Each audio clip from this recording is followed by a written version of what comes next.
à tous, nous sommes heureuses de vous retrouver pour un nouvel épisode des Animaux de la 8 dans la Sarthe. C'est avec ces petits poussins que nous ouvrons l'émission. Nous vous emmènerons chez plusieurs passionnés où nous allons faire des rencontres assez surprenantes. Mais aussi attendrissantes. Allez, la suite du programme dans le sommaire. Regarde.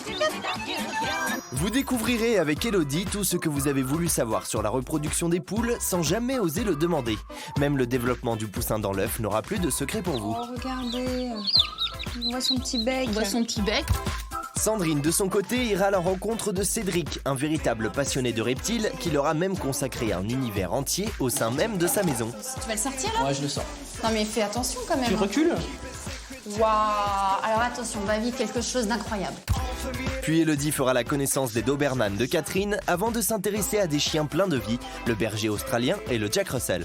C'est un temps idéal pour tourner. C'est génial. Ah là, c'est génial. Ça là, c'est super. Nous vous donnerons également quelques conseils concernant l'hibernation de vos tortues et nous partirons à la rencontre des deux complices qui incarnent à merveille les célèbres Boule et Bill à l'écran. Et on commence avec Sandrine qui s'est fait plein d'amis et vous allez voir qu'ils sont plutôt sympathiques.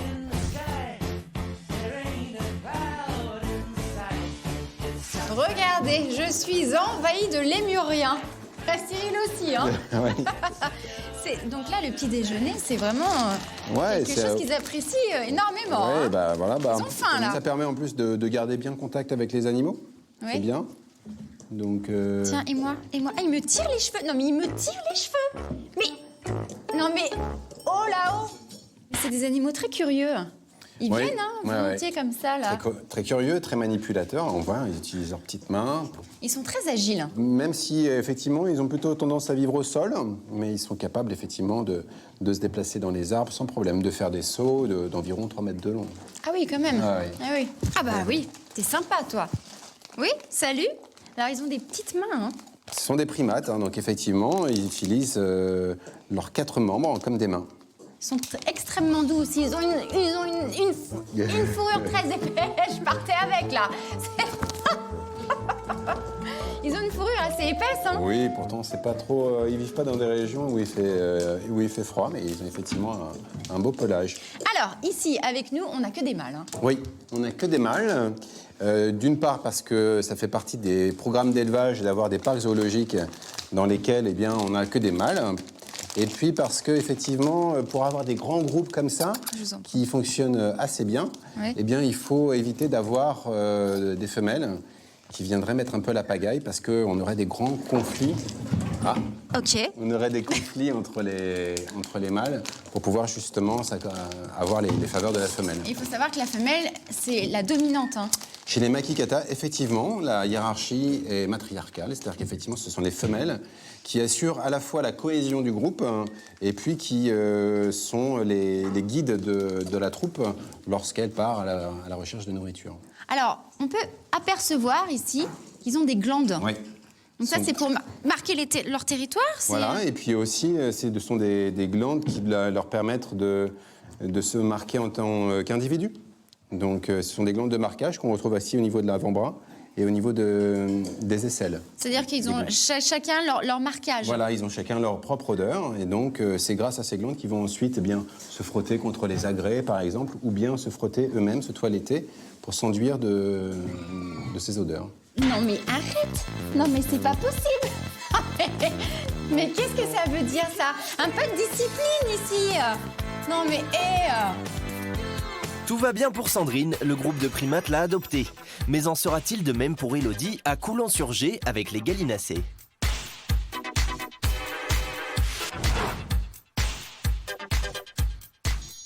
Dans ma basse-cour, il y a des poules, des dindons, des oies. Chut, il faut que je sois un petit peu plus discrète si je veux intégrer le harem du coq. Et oui, nous allons nous intéresser à la reproduction des poules avec Martine. Dites-nous, Martine, pourquoi il n'y a qu'un seul coq? Ah, bah justement, le coq, il a de la chance, puisque lui, il faut à peu près une dizaine de poules pour l'occuper. Parce que s'il y avait 2 coqs, ils se battraient entre eux, en fait. Oui, il y a une compétition. Donc chacun a un petit peu son harem, et donc il lui faut une dizaine de poules pour qu'il soit bien. Est-ce qu'il y a une période de reproduction pour les poules? Ah, il y a un cycle de reproduction chez la poule, et en particulier, ça va être au printemps, été, l'automne et l'hiver, et on peut même avoir un arrêt complet du cycle de la poule. D'accord, donc là, à partir de là, le coq va aller cocher Oui, la poule. alors le cycle de la poule n'est pas dépendant du coq. Il faut bien savoir qu'une poule peut pondre en dehors en fait, d'une fécondation ou de la présence d'un coq. Mais c'est pour une poule normale de pondre. C'est un moyen pour elle de se reproduire puisque l'œuf va permettre en fait, le développement du poussin et de l'embryon. Et donc c'est nécessaire à une poule de pondre pour pouvoir se reproduire.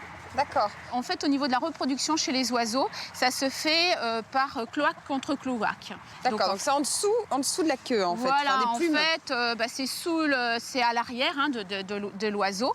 Et en fait, il n'y a pas d'organes génitaux externes chez l'oiseau. Il est très difficile, en particulier chez les poussins, de voir en fait si c'est un mâle, une femelle, puisqu'il n'y a pas d'organes génitaux à l'extérieur. Donc chez les oiseaux, la particularité, c'est qu'on va avoir apparaître ce qu'on appelle des caractères sexuels secondaires, tels que le développement de la crête, le développement des ergots, le développement du plumage. Mais au bout de quelques temps quand même. Au bout de quelques temps. Pour avoir un poussin, est-ce que la poule doit être fécondée tous les jours? Non, c'est une particularité aussi chez les oiseaux, c'est qu'en fait, chez la poule, on a un petit organe qui permet en fait ce qu'on appelle le sac spermatique, qui permet en fait de faire un petit stockage de spermatozoïdes. Et les spermatozoïdes ont aussi la particularité d'être à peu près actifs pendant une dizaine de jours. Ce qui fait qu'en fait, le coq n'a pas besoin de féconder la poule tous les jours et en règle générale 1 à 2 fois par semaine, c'est l'idéal. Alors maintenant que nous avons parlé de la reproduction des poules, je vous propose d'aller voir les poussins. On y va Martine? On y va, il n'y a pas de problème. En attendant d'aller voir les poussins avec Élodie, retournons au zoo auprès de Sandrine. Please wait. Please wait. Please wait. Avec Guillaume, nous allons enrichir l'enclos des panthères noires. Alors nous allons cacher de la nourriture, du bon poulet, pour qu'Arka et Shiva aiguisent leur instinct naturel. On y va Guillaume? On y va. Alors les panthères là, elles sont rentrées, donc on va pouvoir aller dans l'enclos. Ah bah vous me rassurez, heureusement que les panthères sont rentrées, qu'elles sont pas déjà dans l'enclos. Donc, nous voici dans l'enclos des panthères. Sympa. Alors, où est-ce qu'on met tous ces morceaux de viande? On va les mettre au niveau du tronc, on va les cacher dans différents endroits. Je te laisse les mettre si tu veux. C'est parti.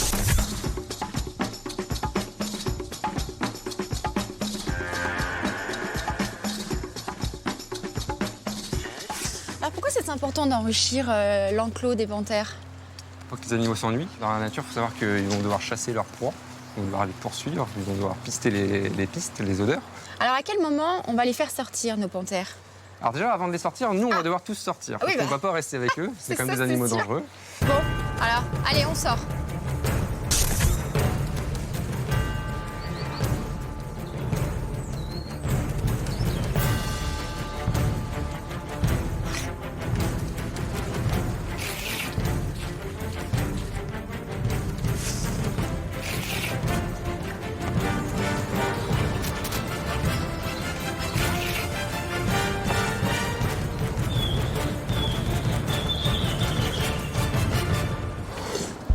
Oh là là, Guillaume, impressionnant, hein? Ouais, elle est jolie, notre panthère. Heureusement qu'on est sorti de l'enclos quand même, hein, parce qu'elle est venue devant les caméras. Tout de suite, elle sortit un petit peu les griffes, les dents. Ils ont gardé cet instinct sauvage. En effet, ouais, les panthères, c'est quelque chose de très très agressif. C'est pour ça qu'on n'est jamais en contact avec les animaux. On n'a pas le droit de rentrer à l'intérieur. Et on a Shiva, la belle femelle, qui se cache là. Ah non, elle est là-bas. Voilà, Voilà, en effet, elle va se rapprocher petit à petit. tout doucement. Voilà. Alors elle, on peut voir qu'elle a déjà eu des petits, hein. Oui, en effet, vous pouvez remarquer que ses mamelles pendent. Bah, c'est signe qu'elle a eu déjà de nombreuses portées. Vous voulez qu'ils se reproduisent tous les deux? Oui, en effet. Arca, c'est un jeune mâle, donc il n'est peut-être pas encore mature pour l'instant. Mais, La maturité sexuelle, c'est à partir de quel âge? vers 2-3 ans à peu près. Voilà. Donc après, il faut compter une gestation de 2-3 mois à peu près. Et après, il y aura des petits qui naîtront. Alors elles sont noires, mais on peut quand même voir des taches, hein, Oui. sur leur pelage. En effet, il faut savoir que la panthère noire, c'est la forme mélanique du léopard. Voilà. Donc c'est tout simplement que tous ces poils sont noirs. Voilà. Eh bien, merci beaucoup, Guillaume, de nous avoir présenté la panthère. Je vous laisse retrouver vos autres animaux. Allez, merci, c'était un plaisir. À bientôt. Au revoir. Allez, maintenant, place à notre reportage. Si vous êtes fan de BD, vous devez certainement connaître Boule et Bill. Je vous propose de retrouver ce célèbre duo au cinéma. Regardez. Cette petite frimousse rousse vous dit quelque chose? Eh bien c'est Charles Crombez, le petit garçon de 10 ans qui incarne à merveille le personnage de Boule. Je suis un enfant qui adore les chiens. Un jour, il voulait en avoir un et j'ai craqué. j'ai craqué sur un cocker. Mais sa maman, elle voulait bien, mais le papa, il voulait pas trop. Donc c'est toute une histoire comme ça. C'est vraiment la BD de Boule et Bill. Comme dans la BD, Boule et Bill sont de vrais complices pour le plus grand bonheur de ses parents. En fait, moi, j'adore Bill. Mais le problème, c'est qu'il fait beaucoup trop de bêtises. Donc, les parents, ils commencent un peu... Et moi, j'ai pas envie qu'on soit séparés. On est les meilleurs amis du monde, en fait. Tourner avec des animaux fut un challenge, mais aussi une belle expérience. J'étais super content. Je devrais m'habituer aux chiens. Avant, je connaissais pas vraiment les chiens. J'avais un petit peu peur. Maintenant, c'est comme si c'était mes meilleurs amis. Parfois, la fiction devient réalité. Boule et Charles, deux petits garçons assez similaires. Je me suis reconnue dans le personnage de Boule. Au niveau de physiquement, j'ai les cheveux roux. Et sinon, je fais parfois les mêmes bêtises et j'ai un chien. Maintenant. Avant, j'en avais pas, mais maintenant, oui. Et j'ai un chat. Vous l'aurez compris, les deux acolytes continuent de nous réserver de belles bêtises. Ce qui veut dire, regardez le film, je vous le promets, vous allez adorer. Allez, maintenant, nous allons découvrir comment naît la vie dans un œuf de poule.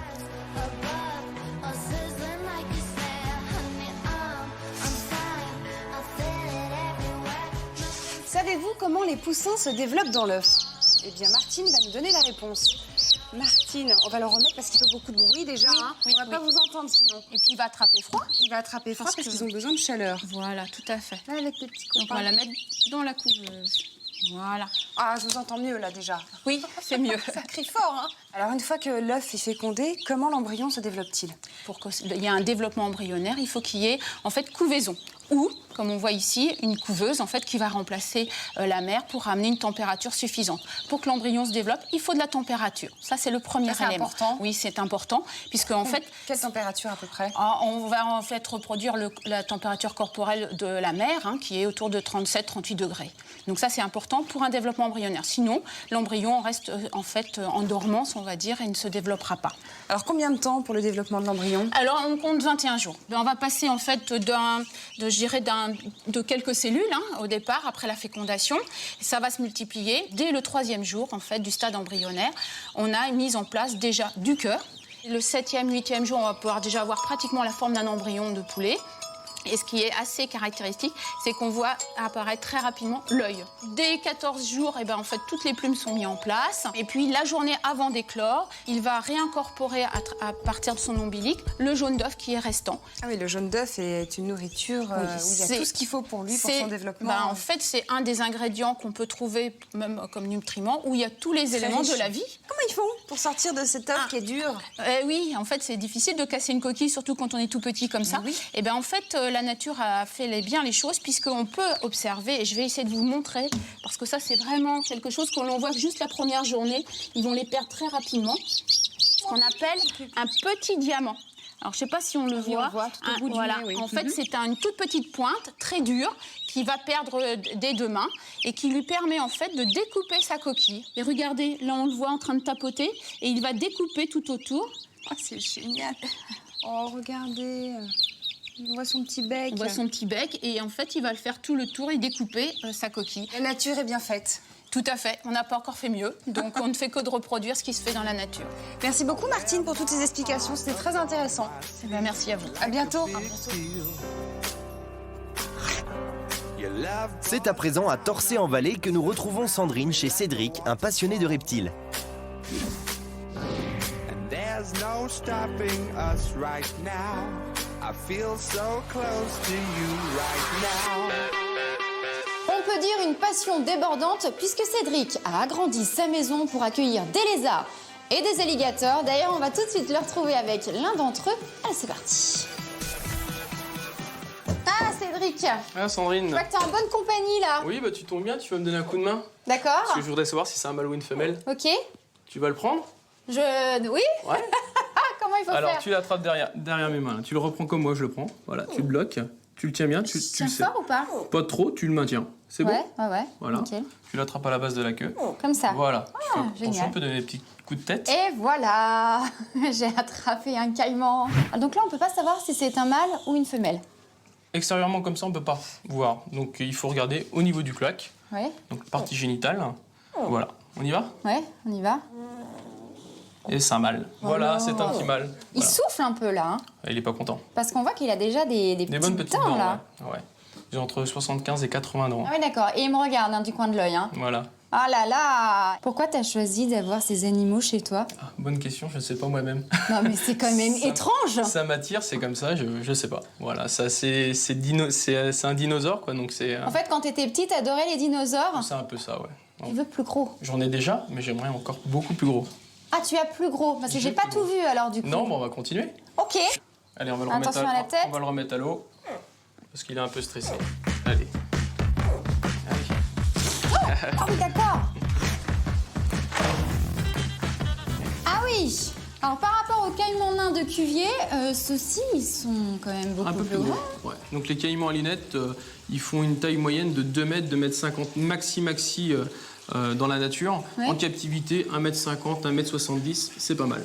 Et là, donc, il y en a 4. Voilà, j'ai 3 femelles et un mâle. Ils sont immergés, donc on va voir si on va pouvoir les nourrir, ça te dit? Ah ben, je veux bien, ouais. Eh ben, c'est parti, on va essayer ça. Allez, on va tapoter un peu, je te laisse... D'accord. Donc, je prends Voilà. un petit morceau de viande. T'agites un peu sur l'eau. Il va pas bondir, hein? Non, non. Tu jettes celui-ci, on va voir ce que ça va donner. Voilà, maintenant qu'il l'a vu, normalement, il devrait sortir. Allez, viens me voir. Je veux pas, hein? Non. Donc, je lui lance. Ouais, ici, là. On peut voir qu'il se retourne vraiment très facilement et très rapidement. Ah, ils sont super rapides dans l'eau, mais ils sont encore plus rapides sur la terre ferme. Je vais te le sortir. Allez. Tu vas le sortir, là? Ouais, je le sors. Non, mais fais attention, quand Tu même. recules? Waouh! Alors, attention, on va vivre quelque chose d'incroyable. Allez, pour te faire plaisir, je vais le sortir. Oh là là! Oh là là! Bah, moi, Voilà. ça me fait un peu peur, quand même. Alors, attention. Voilà. Donc ça, c'est le mâle apprivoisé, en fait. Voilà. Ah oui, en effet, il met des coups de queue énormes. Laissons Sandrine se familiariser avec ce monde reptilien et partons tout de suite retrouver Elodie en compagnie d'une passionnée de chiens qui ne sont souvent pas appréciés à leur juste valeur. C'est un temps idéal pour tourner. C'est génial. Ah là, c'est génial. Ça, là, c'est super. Allez, chien. Ça, c'est pour protéger les petons.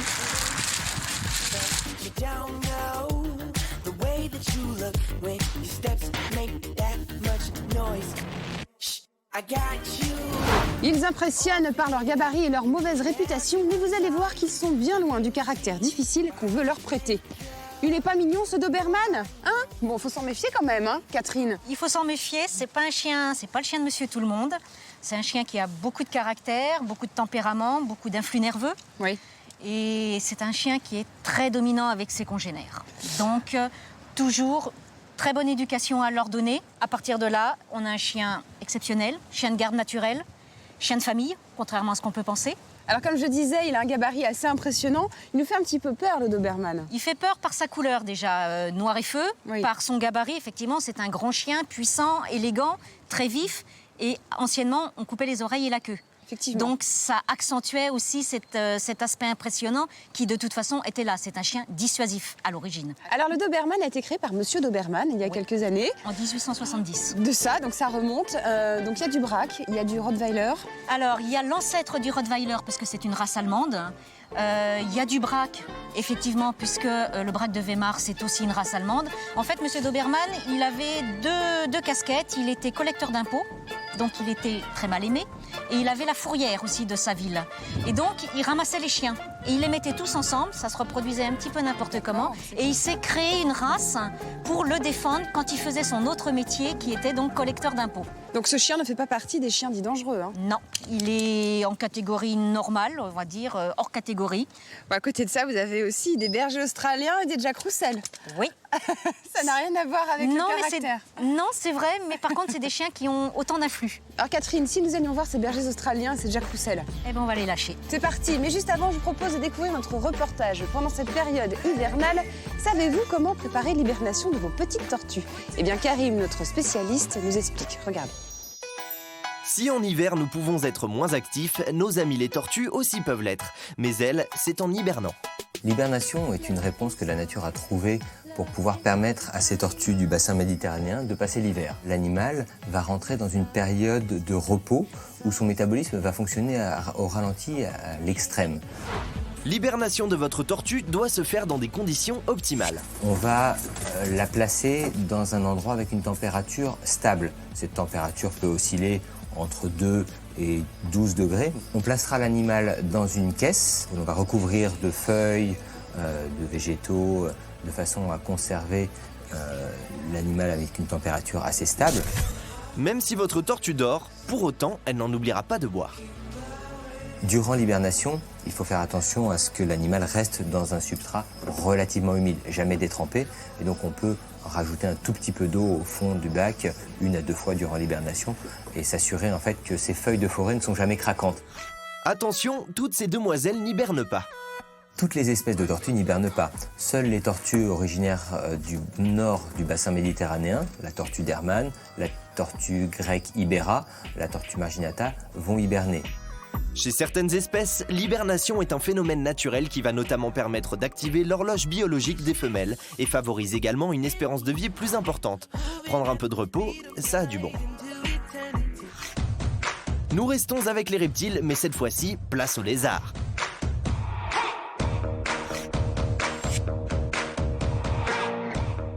Bah, bouge pas trop, Pépère. Je vous présente un fouet de queue de la famille des agamidés et originaire d'Afrique. Alors Cédric, il a des couleurs magnifiques. Hein. Ouais, alors ça c'est un Uromastix en fait nigriventris, originaire d'Algérie et du Maroc. Alors on a plusieurs variétés de couleurs qui peuvent passer du orange, rouge, jaune, vert en fonction de la localité. La particularité de cette espèce, c'est qu'il a une queue avec des pics. Ouais, c'est ça.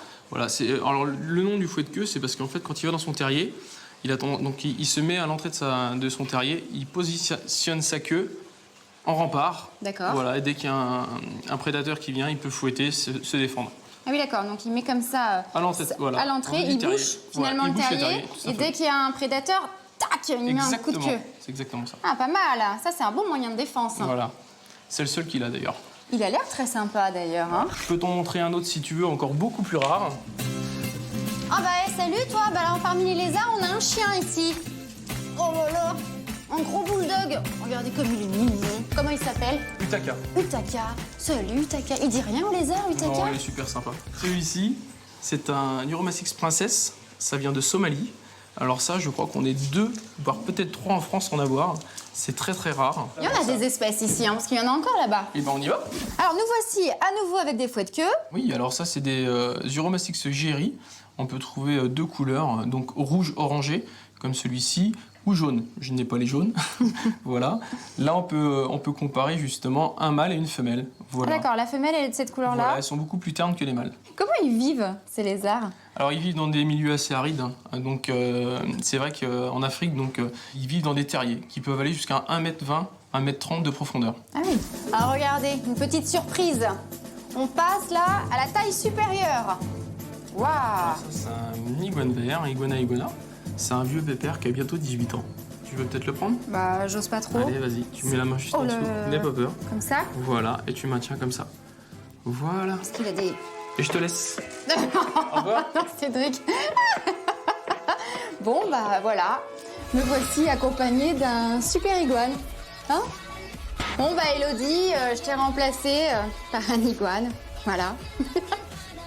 Ou alors tu t'es transformée en iguane, peut-être, je ne sais pas. Retour chez Catherine, où Elodie va cette fois s'intéresser aux Jack Russell et aux bergers australiens.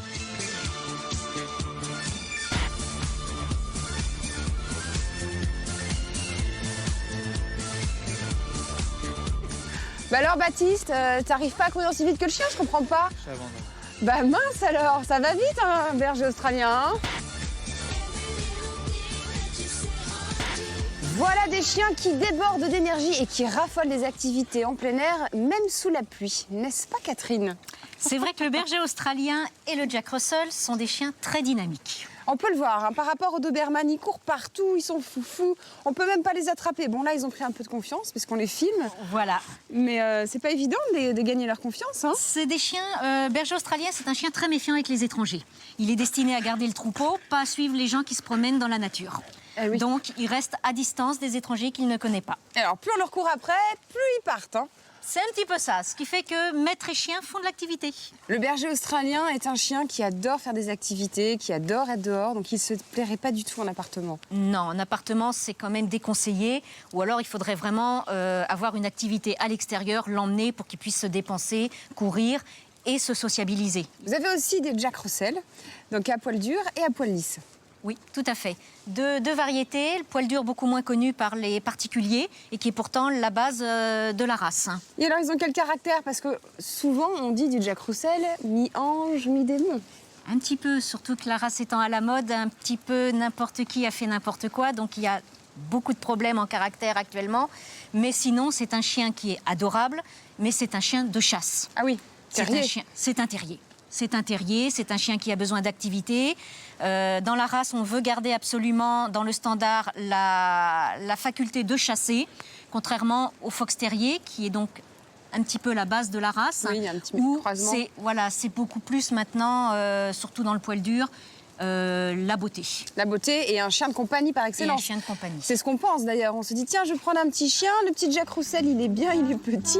Mais alors à la maison, il fait que des bêtises. Si vous lui donnez pas suffisamment d'activité et une très bonne éducation, c'est un bandit. Bon bah Catherine, c'était super. J'ai passé un bon moment avec vous, même sous la pluie. C'est vrai qu'on n'a pas été gâtés. Non, on n'a pas eu de chance.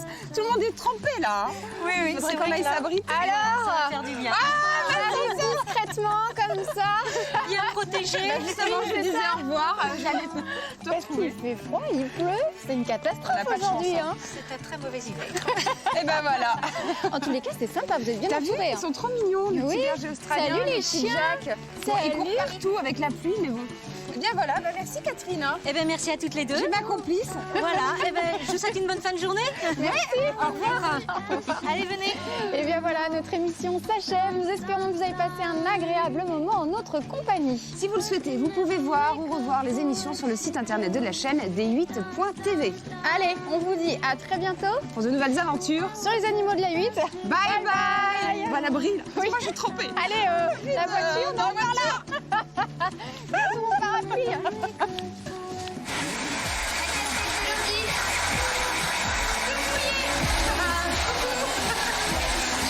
pris la pluie alors. Bon, il faut pas bien.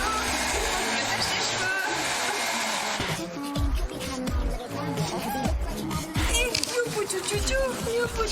Ah bah ça amène les bergers du coup. Ah du coup.